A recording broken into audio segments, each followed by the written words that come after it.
pour terminer, nous allons aborder le problème de l'addition de deux fractions. Nous allons commencer avec le cas particulier de l'addition de deux fractions ayant un même dénominateur, puis nous traiterons le cas général. Commençons par examiner la règle de la somme de deux fractions ayant un même dénominateur.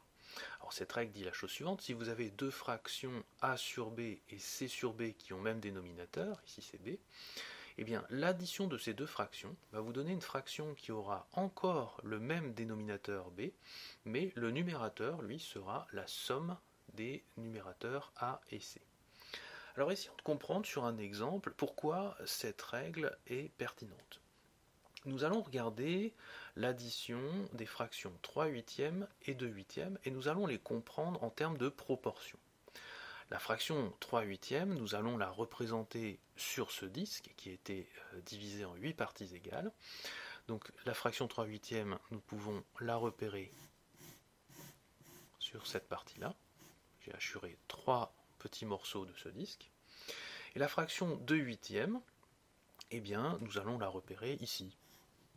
Ici, nous avons 2 huitièmes de disque, puisque nous avons pris 2 parts égales de ce disque. Si on additionne ces deux proportions, eh bien, on se rend compte qu'on obtient 1, 2, 3, 4, 5 petits morceaux de ce disque. C'est-à-dire, en fait, la fraction 5 huitièmes. Et comme vous le voyez, on retrouve la règle qui se trouve ici. Nous avons deux fractions qui ont le même dénominateur. Donc on obtient au final en les additionnant une fraction qui a encore le même dénominateur. Mais au numérateur, eh bien, nous allons additionner les deux éléments. 3 plus 2 donne 5. Donc cet exemple nous permet de comprendre que finalement cette règle ne dit rien d'autre qu'il est possible d'additionner des petites tranches élémentaires lorsque l'on partitionne un disque. Ici vous voyez, nous avons additionné 3 petites tranches plus 2 petites tranches et ça nous fait 5 petites tranches de 1 huitième de disque. Et comme pour les autres règles, nous admettrons que celle-ci est valable pour tous les réels ABC pourvu que B soit non nul. Maintenant, intéressons-nous au cas où nous souhaiterions additionner deux fractions qui n'ont pas forcément le même dénominateur. Alors partons sur un exemple. Supposons que nous souhaitions additionner la fraction 2 tiers avec la fraction 4 cinquièmes. Ici, vous voyez, les dénominateurs ne sont pas les mêmes. Donc on ne peut pas appliquer la règle qui se trouve ici. Alors l'idée pour les additionner va consister à transformer ces fractions pour faire en sorte qu'elles aient le même dénominateur. Alors regardons comment on peut procéder. On va prendre la fraction 2 tiers. Et je vous propose de la multiplier en haut et en bas par 5. Donc ça nous donne 2 fois 5 sur 3 fois 5. Alors cette égalité a bien lieu parce que nous avons vu précédemment que lorsque nous avions un même multiplicateur en haut et en bas, on pouvait le simplifier pour obtenir cette fraction-là. Donc il y a bien égalité entre ces deux fractions. Donc 2 tiers peut s'écrire comme 2 fois 5 sur 3 fois 5. Maintenant, prenons la fraction 4 cinquièmes. Cette fraction, nous allons la multiplier en haut et en bas par 3. On va faire 4 fois 3 sur 5 fois 3. Là encore, il y a bien égalité, puisque si nous simplifions par 3, nous retrouvons bien la fraction 4 cinquièmes. Donc 4 cinquièmes peut également s'écrire comme 4 fois 3 sur 5 fois 3. Alors nous allons effectuer ces multiplications. 2 fois 5, ça fait 10. 3 fois 5, ça fait 15. 4 fois 3, ça fait 12. Et 5 fois 3, eh bien, ça fait 15. Et regardez ce que nous avons obtenu ici. Eh bien, ce sont deux fractions qui ont le même dénominateur. Donc on va pouvoir appliquer la règle qui se trouve ici en les additionnant. Ça va nous donner 10 plus 12, 22 sur 15. Et nous sommes parvenus à additionner ces deux fractions. Maintenant, à partir de cet exemple, essayons de dégager une méthode générale pour additionner deux fractions.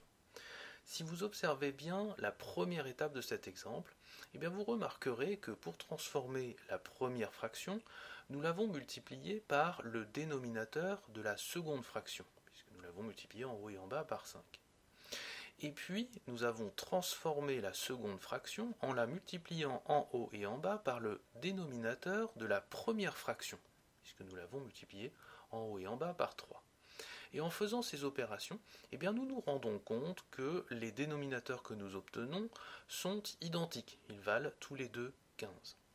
On retiendra donc la méthode générale suivante. Lorsque l'on veut additionner deux fractions, eh bien, on multiplie la première en haut et en bas par le dénominateur de la deuxième, et on multiplie la deuxième en haut et en bas par le dénominateur de la première. Et on obtient alors deux fractions de dénominateurs identiques que l'on peut additionner. Voici deux exemples d'application de cette méthode que je vous invite à chercher par vous-même avant de visualiser le.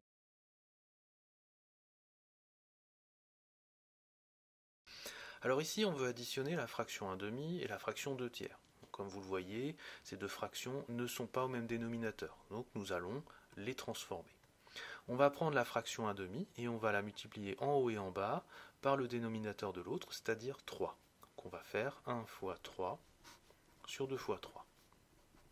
Puis on va prendre la fraction qui se trouve ici et la multiplier en haut et en bas par le dénominateur de l'autre, c'est-à-dire 2. Donc on va écrire 2 fois 2 sur 3 fois 2. Ensuite on va calculer les multiplications. 1 fois 3 ça fait 3, 2 fois 3 ça fait 6, 2 fois 2 ça fait 4, 3 fois 2 ça fait 6. Et là, nous tombons sur deux fractions qui sont au même dénominateur, donc nous allons pouvoir les additionner. 3 plus 4 donne 7, donc ça nous donne 7 sixièmes. Et nous venons d'additionner ces deux fractions. Faisons la même chose avec ces deux fractions ici. Là encore, nous avons deux fractions qui ne sont pas au même dénominateur, donc nous allons les transformer. On va multiplier celle-ci en haut et en bas par 4, donc ça nous fait 2 fois 4 sur 5 fois 4. Et puis on va multiplier celle-ci en haut et en bas par 5. Donc 3 fois 5 sur 4 fois 5. On calcule les multiplications, ça nous donne 8 sur 20 plus 15 sur 20. Et là, nous avons deux fractions qui sont au même dénominateur, donc nous pouvons les additionner. Et ça va nous donner 8 plus 15, 23 sur 20. En résumé, qu'est-ce qu'il faut retenir de tout ceci? Tout d'abord, retenez qu'une fraction, c'est un objet de la forme a sur b, avec a et b deux réels et b non nuls. Retenez également qu'une fraction peut être vue soit comme une proportion, soit comme un élément de la droite réelle, c'est-à-dire un nombre réel, soit comme une opération de division. Retenez également les règles de multiplication, nous en avons vu 3. Nous avons vu que a fois b sur c était égal à a fois b sur c. Nous avons également vu que 1 sur a fois b sur c est égal à b sur a fois c. Et nous avons vu enfin que a sur b fois c sur d est égal à a fois c sur b fois d. Retenez également ce que nous avons vu au sujet des simplifications de fractions. Tout d'abord, nous avons vu que les fractions de la forme a sur a étaient égales à 1. Et puis, nous avons vu également que des fractions de la forme a fois b sur a fois c pouvaient se simplifier en haut et en bas par a pour donner une fraction de la forme b sur c. Enfin, retenez ce que nous avons vu au sujet des additions de fractions. Tout d'abord, nous avons vu comment additionner deux fractions qui avaient un même dénominateur. Par exemple, si on additionne la fraction a sur b et c sur b, eh bien, nous obtenons le résultat a plus c sur b. Et enfin, retenez la méthode générale pour additionner deux fractions qui n'ont pas forcément un même dénominateur. Donc l'approche est la suivante: si vous voulez additionner la fraction a sur b et c sur d, eh bien vous allez multiplier la première fraction en haut et en bas par le dénominateur de la seconde fraction, ici d, et puis la deuxième fraction, vous allez la multiplier en haut et en bas par le dénominateur de la première fraction, c'est-à-dire b. Et vous obtiendrez ici deux fractions qui ont le même dénominateur que vous allez pouvoir additionner.